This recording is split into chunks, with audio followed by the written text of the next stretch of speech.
Você vai ver na aula de hoje por que os portugueses escolheram a cana-de-açúcar para colonizar seu território na América.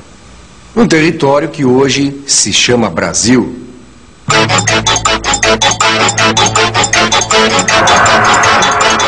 Hoje o Brasil é assim, mas no tempo em que os portugueses chegaram aqui, nem se falava em Brasil.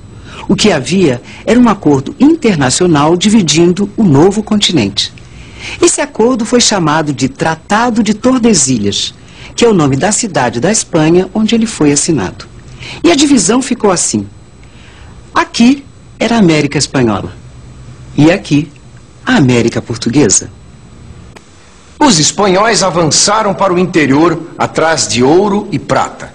Os portugueses se instalaram no litoral. Foi ali que começou uma forma muito particular de comércio entre portugueses e índios tupinambás, o escambo. O que primeiro chamou a atenção dos portugueses nessas novas terras foi o pau-brasil, uma madeira muito valorizada na Europa, porque servia para tingir tecidos. Pau-brasil, árvore muito cobiçada na época dos descobrimentos, era utilizada para fazer tintura de tecidos. Para ter acesso a essa madeira, os portugueses fizeram alianças com diferentes povos indígenas. Os índios cortavam as árvores e transportavam o pau-brasil até o litoral. Em troca, recebiam dos portugueses utensílios de ferro para agricultura, tecidos, espelhos, miçangas, entre outros artigos.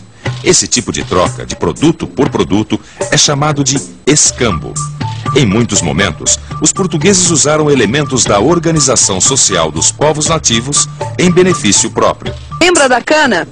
É aí que ela entra. O rei de Portugal percebeu que a melhor maneira de ocupar o nosso território era estimular o cultivo da cana e a produção de açúcar nestas terras brasileiras.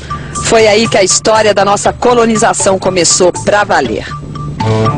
A lavoura da cana-de-açúcar exigia dos índios um trabalho muito mais intenso do que a coleta do pau-brasil.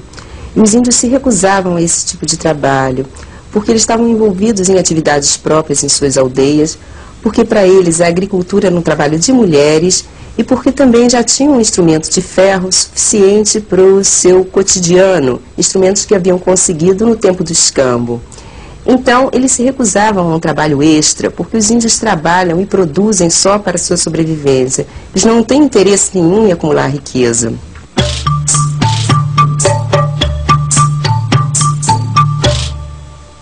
Só os índios não deram conta da quantidade de trabalho nos canaviais.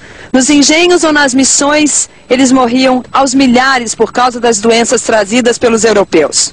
Os grupos de indígenas que conseguiam escapar disso, quer dizer, que não haviam sido convertidos ao cristianismo, nem sido escravizados nos engenhos, esses grupos começaram a se retirar para o interior do país. Alguns desses grupos, ou muitos desses grupos, habitam hoje a Amazônia. No século XVI, eles viviam no litoral do continente. Naquela época dos primeiros anos da colonização, a cana era beneficiada para fazer quase as mesmas coisas que a gente faz hoje numa usina como essa. Cachaça, melaço, rapadura e açúcar. É claro que os engenhos daquele tempo não tinham essa tecnologia toda, mas mesmo assim, eles prosperavam. Mas a grande diferença entre as usinas de hoje e os engenhos daquela época é que os engenhos eram muito mais do que uma simples indústria. O engenho não era apenas o local de trabalho. Ele era o centro da convivência social. O lugar da casa grande e da senzala onde os senhores e os escravos conviviam. O engenho foi o berço da mistura de raças. O lugar onde se aplicava a lei, onde se praticava a religião e onde vivia a família do Brasil colônia.